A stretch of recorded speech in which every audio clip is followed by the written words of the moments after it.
That's Raven Man. And next turn we can make a combo of creating a 1/1 Raven. Oh, the game is ours. It's 4. Because with Djinn, it's actually pretty cheap.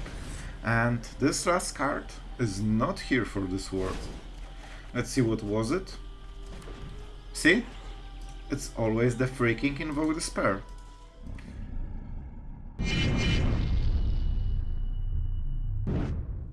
Hello everyone, it's Sloth and we are back with Dimir. Dimir with Ravens and Phyrexians and all the cool stuff. So we are going a bit into fun mode with this one. I know that this card is a pretty cool archetype and we didn't really play around it very much. So that's why we went with the deck that absolutely wants to discard every single card from your opponent deck, hand, whatever. We just discard stuff and make Ravens. You will see games that our opponent gets pecked to death with those pesky little early birds. And yeah, a curtain is actually a pretty important card for this deck. You definitely get a lot of early pressure with this one, and it's one of the, perfect cards, let's say, for the deck. So you want to go curtain, Raven Man, and then of course you get benefit from the discard effect, so you activate the curtains on turn 3, then you get the Raven, and you have basically a 2/1 creature, 3/4 creature, and a Raven. That is of course the most important part of the deck. Yeah, of course we have some counterplay. This is probably due to my style more than anything. I really wanted also to try multiple essence scatters in some kind of deck, because with this one there's a reason why we are so heavy on the essence scatter and so light on the negate stuff. Because with this deck you are a discard player. So of course the longer game goes on, the more occasions to discard you have. You have Liliana, Pilfer, Ravenman, stuff like this. And usually it means that your opponent just plays his hand as soon as possible because he doesn't want to lose value, and he knows that your discard spells don't do anything if his hand is empty, especially against Liliana. It's pretty easy to see when you will get discarded. And for this reason we often don't need too many negates and things like this, because they usually hit more expensive mid and late game stuff like Sorins, Invoke Despairs, things like this, and they usually are gone by the time he can cast it, and we can answer them anyway with Ertai or whatever. So that was the idea. We still have Spell Pierce because tempo based is as good as negate basically. So in this deck I feel this is just a better negate. Usually you can always force them to play so aggressively their cards, so even if they have this Sorin on turn 4, you just discard one card. You know exactly, this is very important, the information what exactly your opponent has gives you so much room to play, because then you can pair anything with the Spell Pierce and know exactly what they will play. It's pretty obvious which card they will choose if you've set them up, in a specific matter. And you need to set it up so it looks their Wandering Emperor, Sorin, or Invoke Despair are amazing. And then you Spell Pierce and you basically won the game because you traded 2/4. Okay, 2/4 but still, you took all the best cards, and the priority is back to you in your main phase, of course. So that's the idea why we have so many essence scatters. And Tenacious Underdogs and Trespassers are very quick drops, so especially against Trespasser this is one of the few good answers, and the same for Sheoldred. It's really good cards against those decks. So that was my idea for this one. We have some cutdowns to answer those pesky little creatures. I only go for 2 because sometimes you just sit with this, and a lot of decks try to play more or less around cutdown, but not enough, I guess. Syncopate for some control. It's more of a flavor. If you want to go more aggressive, you can go, more curtains, more Ravenmans. It's fine. I just prefer to have some control over the game. March is pretty good. You want removal not only for defense. In this deck you actually want to remove creatures because you generally want to kill your opponent. You are winning by killing him on the board with those pesky Raven. This is one of the things with the Raven Man. It doesn't really provide you any defense. The only benefit you get is if your opponent dies to this. So you need to be more aggressive with this deck, because that's the only value Bird gives you, unless you want to sacrifice creatures to Liliana or Despairs. Then of course Ravens are amazing because you basically negate the full effect for free. And of course, the most key card ever, a completely legitimate Raven, as you can see, nothing wrong with it. It's definitely not sus in any way. 3 mana, basically draw 2 cards, but with Kicker you can actually discard a card from your opponent hand. It comes into play a little bit, like it's more of a flavor card, okay? Let's be honest, this is more of a junky fun deck, and I really wanted to use this card since a long time. I just like it, but it's objectively not great card. But it's a common, so you can always, just trash it when you are finishing the fun with the card. So no harm done. Definitely an interesting one, and the big power is due to Liliana together with this. They usually very often keep 2 cards in the hand because they have one for discarding, usually something bad like land or whatever. And the second card is actually the one that matters. Pushing this discard by 1 makes a big difference. Same with the Raven Man, but Raven Man is predictable. They know about it, so they can prepare. Pilfer is always good in this situation, so you don't have to make it better. It just always hits what you want. With this one, you can actually really maximize the kicker effect if you combine it with Liliana for those last 2 cards. And of course, if you don't have Liliana, your opponent has 1. You generally want to hit last card with this. That's always the best effect. But if you can't, it's still fine. To be fair, this is not amazing draw effect, and it's not amazing discard effect. It's somewhere in between. It's just, it's fun. It's cool Raven card. That's Dimir, so that's why we play it. It's much better with the Djinn though. If you can combine this and this is actually a pretty nice advantage. 4 mana for basically 3 card advantage is suddenly pretty nice. And Djinn is actually a really good card here. It combines very well with everything we have. Essence Scatter, Inferno Grasp, Pilfer, you can see all those costs. They are perfectly 1 mana drops suddenly. Even Syncopate, this still catches off guard a lot of players that they don't remember. You can get bigger X than normally thanks to Djinn. And it's just pretty good card. It doesn't go as high as in Mono Blue, of course. It's usually like between 3 and 5 power, but that's absolutely enough. It's a 3 drop with 5 power for toughness, flying, and great ability. So that's why we use it. Liliana is of course our recurring discard effect. This is what combos with Raven Man. This is removal. Extremely good card for the deck. There's not much to say about it.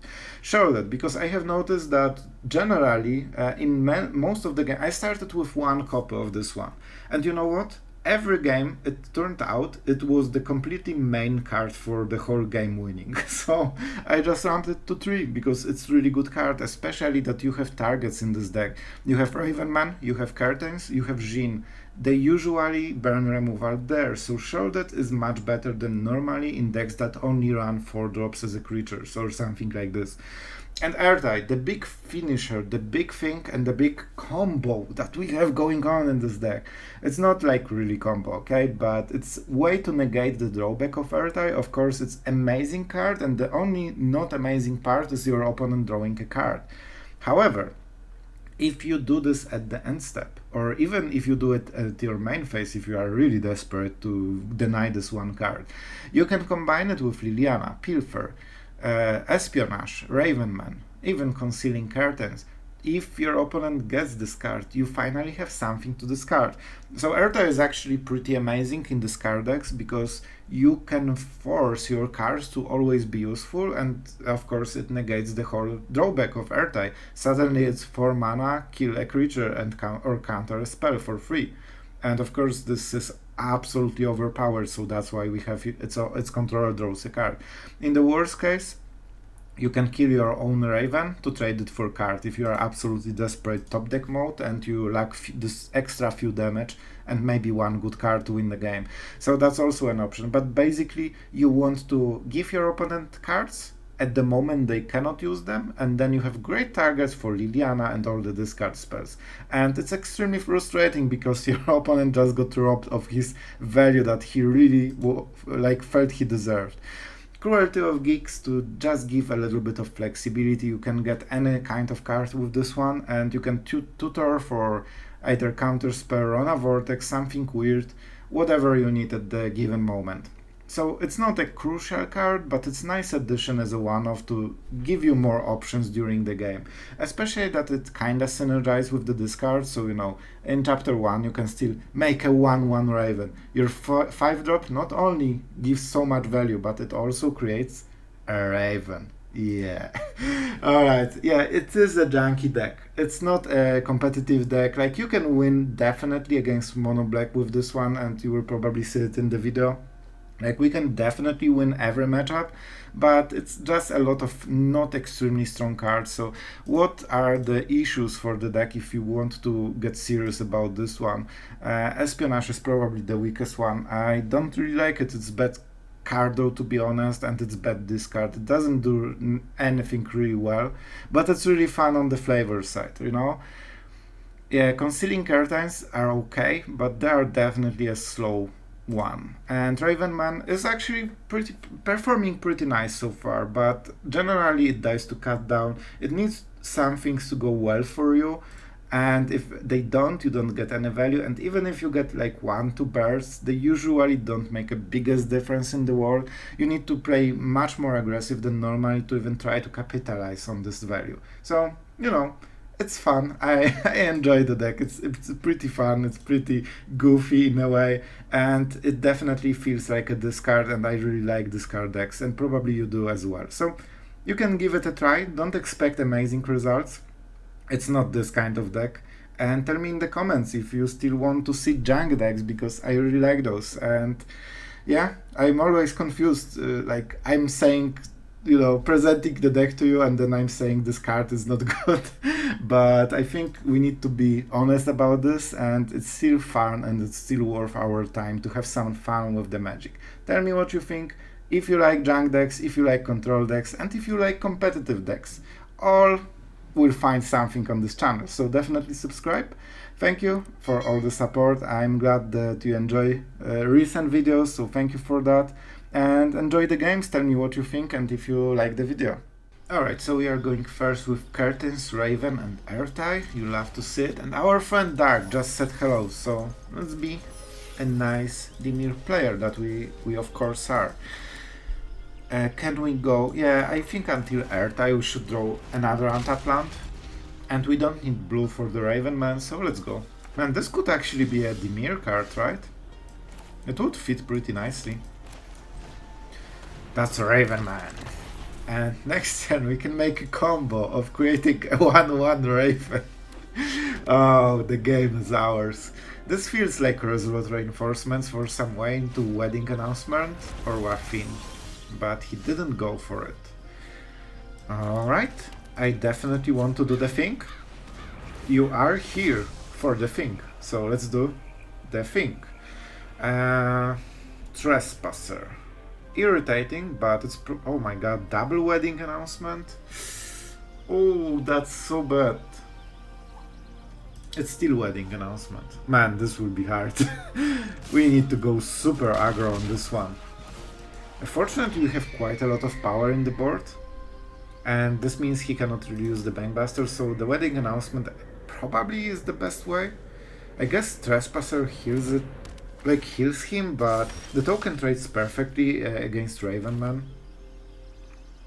Alright, we need to go absolute aggro mode right here. I don't know how. Yet. I don't know how. We have two scenarios. We can use the discard, create a Raven, but it just kills his land or dog. It's really bad. I think Ertai is the play. We can go absolute tempo, and I think absolute tempo is the way to go.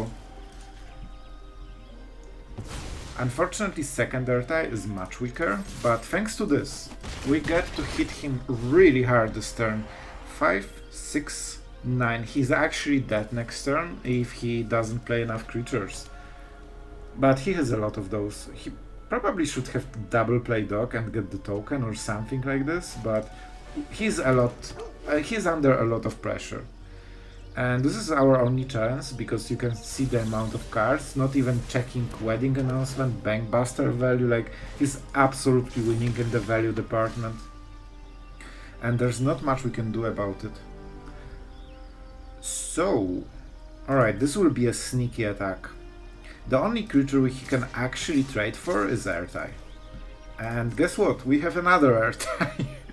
And that's super cool. And it still means there's a lot of damage. If he just keeps trading, that's okay. Yeah, I knew he will play like this.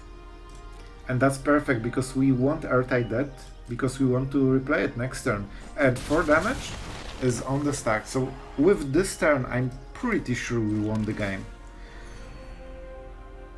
I'm pretty sure. He has only 1 play, maybe 2. But if he wants to make 2 plays, he needs a land and 3 play and 2 play. And Revealing Eye is actually so annoying because he needs 2 creatures to block it. So it's really easy to push the damage. I don't want to give him this 1 HP and I don't want him to cruel. Let's counter. Ward isn't a big difference, it's okay. But you know, it still matters a little bit because we can play Liliana, sacrifice and maybe kill another token. Yeah, we can kill token for 1, then use Liliana. Nice! That was a super tempo powered game, definitely. Alright, I think the arena just broke because we are actually starting. Oh man, I don't know how to approach this new situation. Jokes aside, we are having absolutely busted anti-mono black hand so far, because we can counter Tenacious Underdog, Trespasser, and probably Sheoldred, or maybe let Trespasser through. Oh, that's even better for us. That's even better. It means that the whole deck is creatures, and we can use 3 instants and then play Djinn, and we actually have insanely good board pressure. Like, I'm thinking right now, I would definitely enjoy trying to pressure them. But I don't want to get 3 dropped, so I don't think we can. So for now we have to counter any other creature, because Initiate doesn't do anything on its own. It needs a support. Okay, so how you correctly play this kind of hand? Of course you end the turn. You wait up with all the counter spells. Moment you don't have counter spells and your guard is down, you get to untap, then you remove the biggest threat from your opponent's hand. Because then, like, he used all of his answers, he knows about the next counter probably. And we also need to hit another blow. And yeah, and you just discard the 1 card that probably matters still. He might still have a lot. Like, as you can see, we are at 4 cards, our opponent is at 5, but some of them are lands. And our hand is kinda no lands and just gas. We definitely need an island though. Brutal Qatar. I think it might be all creature deck. So we definitely counter it. The question was, is Essence Scatter better than the Syncopate? And I think in this situation, the answer is yes. Oh man, I want Djinn so much. I want him. And I have enough mana, but not enough colors. I need 3 blue to make this play. I need 3. Oh man, that hurts. We could let 1 creature through. It might be red and it might be Halana and Alina, and that super sucks for us. Oh man, the actually like decent play is this, unfortunately. Fateful Absence. You don't like to see it. You don't like to see it. But we have no choice. I think we might bait him into using Fateful Absence here, so we trade this for card basically, or for card advantage in reality, and then we get rid of the other line. It also like exactly gives him the idea that we can remove other line, because we would never discard the second version if we couldn't deal with the first one. Alright, like, you know, we are getting somewhere.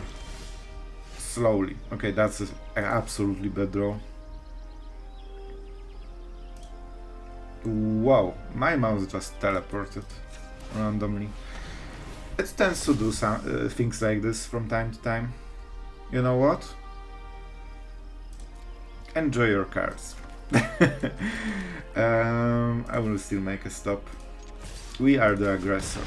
Because I want to motivate my friend to use Fateful Absence on this, and the best way to motivate your opponent is to start smoking his face.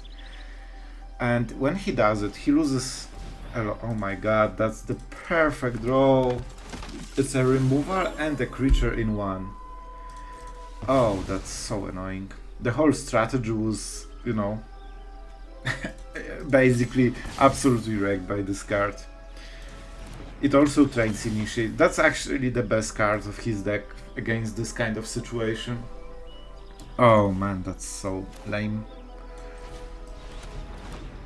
So, unfortunately, we need to go absolutely all in, and his creature suddenly just became better, because not only he removed our creature, not only he didn't need to use Fateful Absence on anything we had, he also got perfect creature that forces playing a main phase and also trains the initiates, all in one top deck.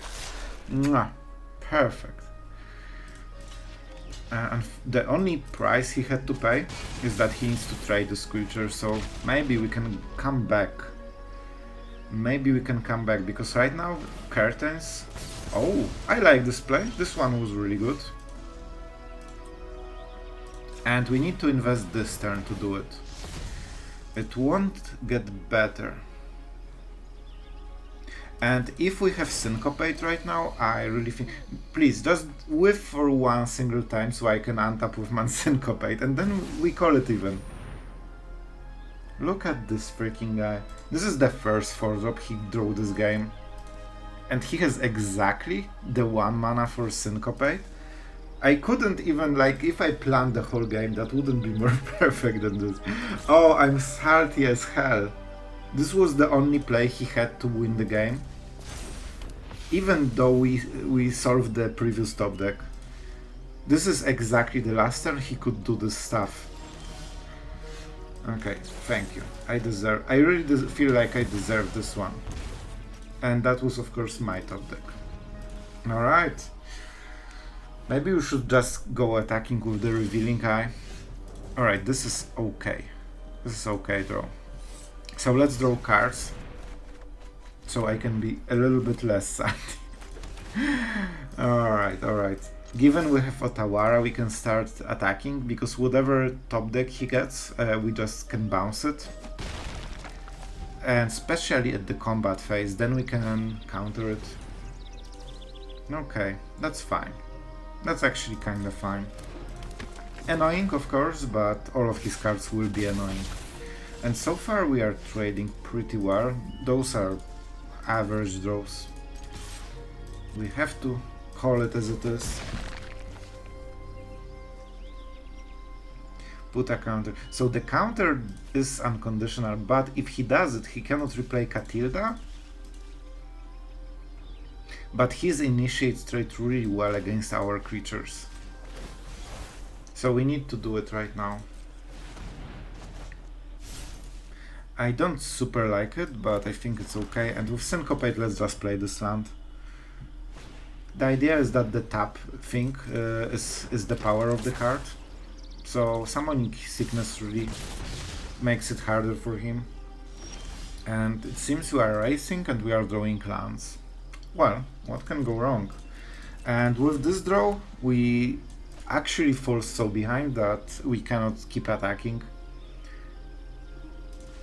He has 2 cards, so right now we need to go into the Syncopate thing. I remember this card. Oh, no, no, no. They provide mana, I forgot.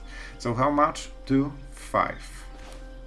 So we need to go actually like 6, or he can actually pay all of this. That was close. I nearly got the, you know, habit thing. He can still cast the other card.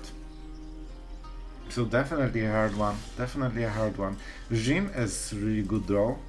A bit late, but better late than never, right? This is an attack. I'm not sure if they play something like Emperor, because it seems like holding mana, but those are just top decks, so I'm not like I cannot play around those things. And if they knew about Djinn, maybe they wouldn't take this hit. Alright, this is unfortunately one of those tryhard turns. Whether we have something or not is such a big difference.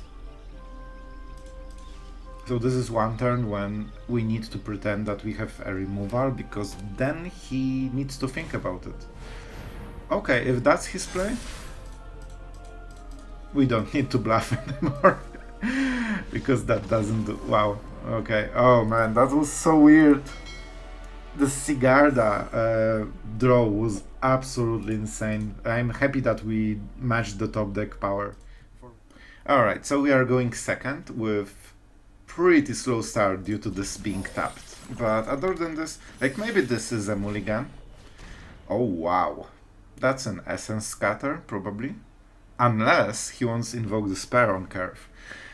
Oh, that's an interesting choice. Oh, I forgot that we didn't even start to play the game, so our opponent can resolve the Tenacious Underdog anyway. Because why wouldn't he have one on curve? Huh. I guess we need to take it.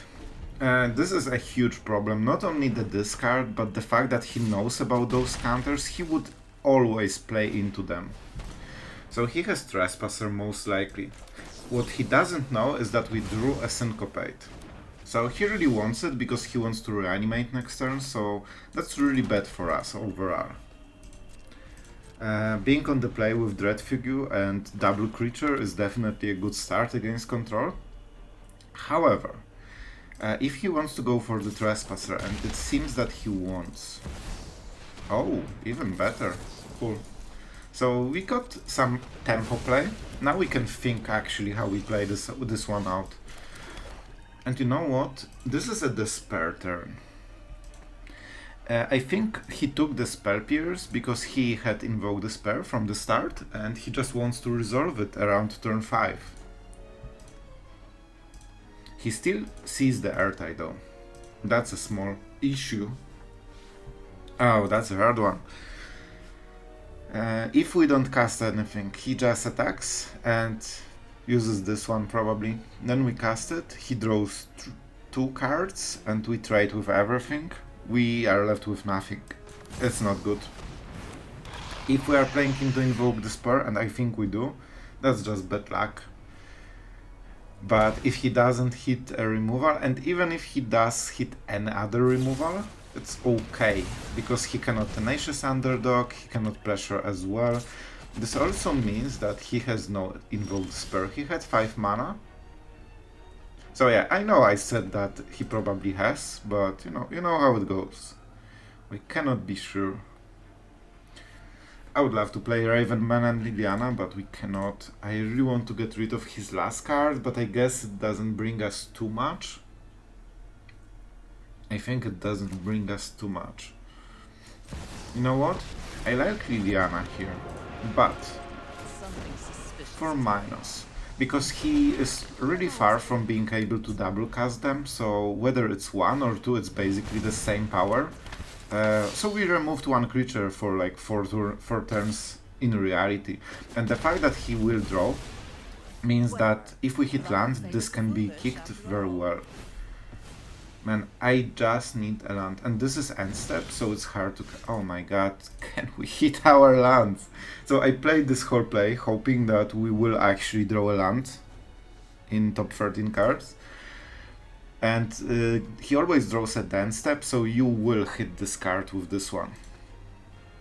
I think in this situation we are unfortunately forced to not do the cool play, just to hit a land.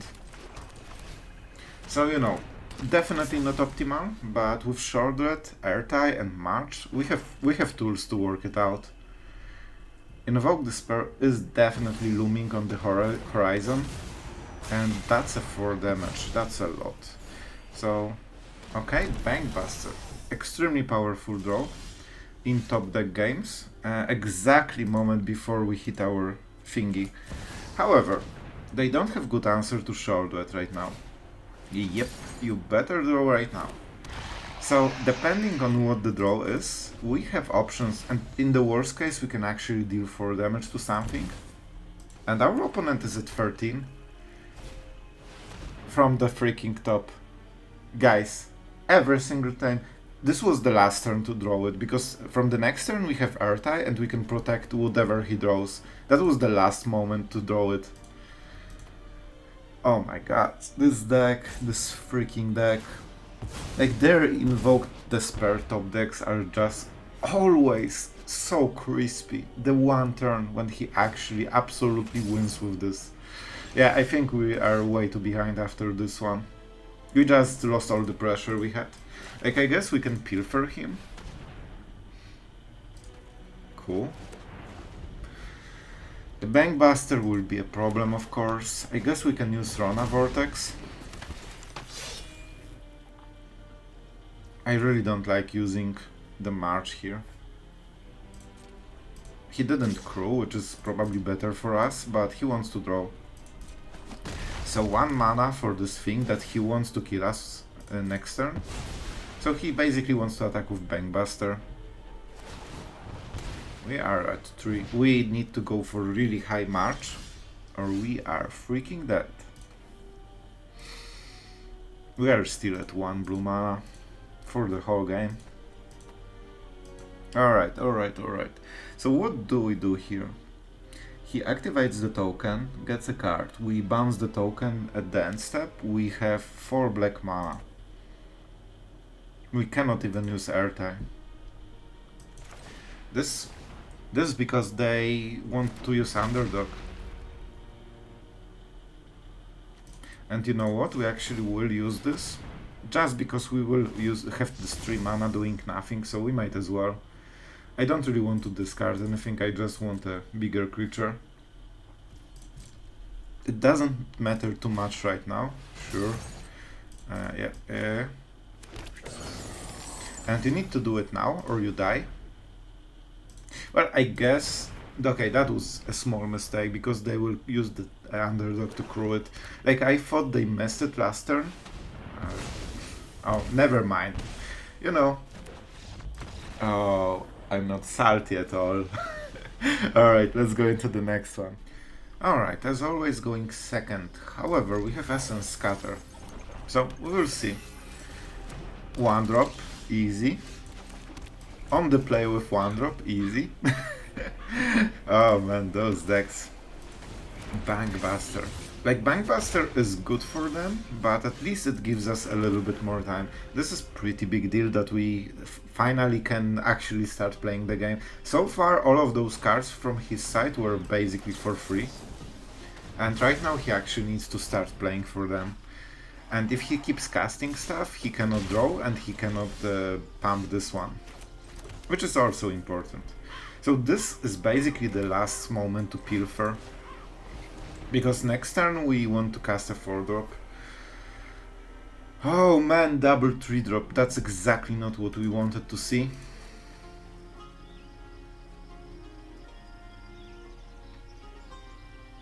Okay, so Trespasser will be problem. Trespasser will be a problem. Fable? Fable is also a problem. I still think it's Fable. At least this is 1 card, so we have ways to answer it. Hopefully he doesn't draw perfectly into exactly the land. Because he definitely got the benefit of having overgassed hand. Of course, of course. Oh man. It's so good that he doesn't play it correctly. This is bad play. He basically put a 2-2 into the board, where he could just play this and attack with the Bankbuster. So we are really lucky because our opponent just doesn't really play very well. But is this enough? Is this enough? So it depends how he plays. But if he pumps it, and I think this is the only reason he does it, he wants to hit the 4th land. But he could just use the Bankbuster. This is overall pretty bad, I feel. I don't play Liliana because she dies to Bankbuster being crewed, so... You know what? He has no removal. This means that if he wants to draw cards with this or this, he needs to pay the price. For some reason I feel that they will just Infernal Grasp. This will be Infernal Grasp from the top, but let's be positive. Maybe not. Maybe not. Yeah, I just see that too many times, but objectively, he shouldn't have removal. Oh, that hurts. So right now, we have really good draws. And I think I Ertai main phase, kill one of those, not sure which one, probably this one, right? Alright, so we get to heal.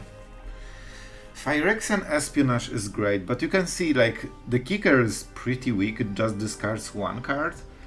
And he will just use it on Midhook Massacre, which doesn't make a huge difference for us.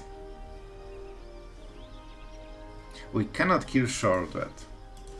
And I really want to have Sheoldred advantage. Alright. I think I know what we have to do. Nothing. The answer is always nothing in control decks.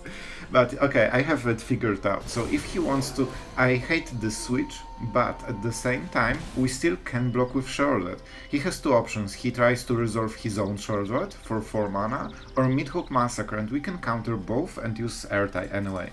We are at 14, so we don't really care. I actually think he decided on Midhook play. I'm not sure if it's a good one.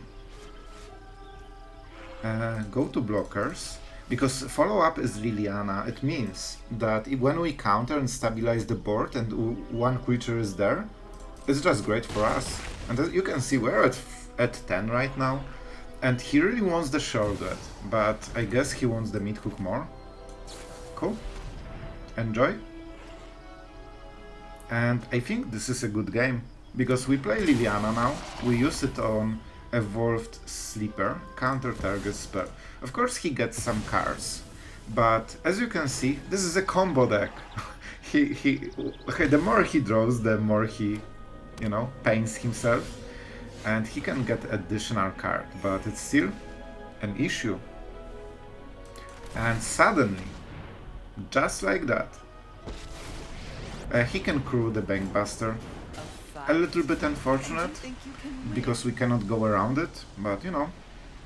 If he blocks Sheoldred, then he loses the Bankbuster, so he cannot really. He will threaten Ertai. Wow. Off you go. He plays really scared, or he really wants this card. I don't super care about Liliana. So the point is that if I want to protect Liliana, one creature should not attack, because he can crew the Bankbuster and attack her, but in reality I don't super care. Of course we are putting the stop, because Sheoldred is really big possibility right now. Especially that this is one of the few ways he might not die, you know? You know what I mean? Alright, we still draw. Oh, that's probably a game. But I think I won't go this route. Like, we have better ways to do it. And you really want the espionage, don't you? Alright, let's do the thing. Let's do the thing first. No, this one is first, because we want to see what we get. Alright, and he cannot really even draw the cards. I don't bounce it, because then he crews the Bankbuster, and he needs to discard one card. Oh, and we are healing. Unfortunately, our opponent also has this crazy creature of a Sheoldred, but we can discard his hand way better than he can. And that's the whole point, because of course the last card was Invoke Despair.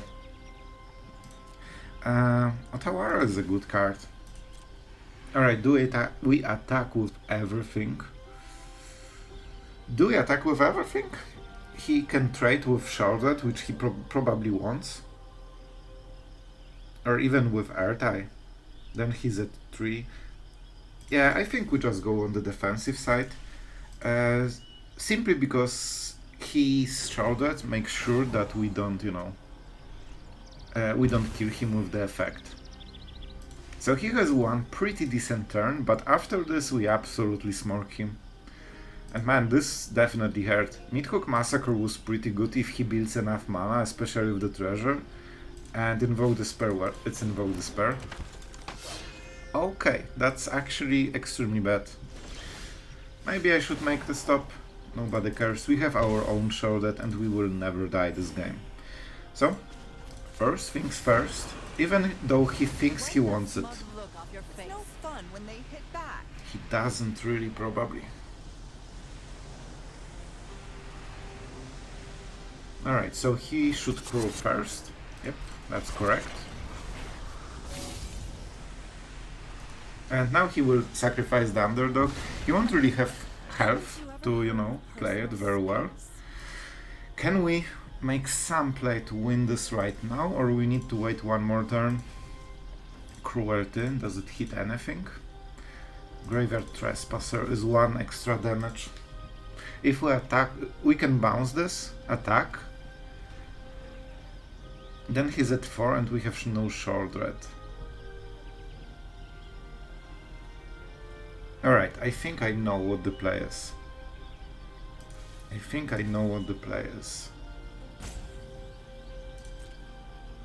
Yeah, you guessed it. To not attack.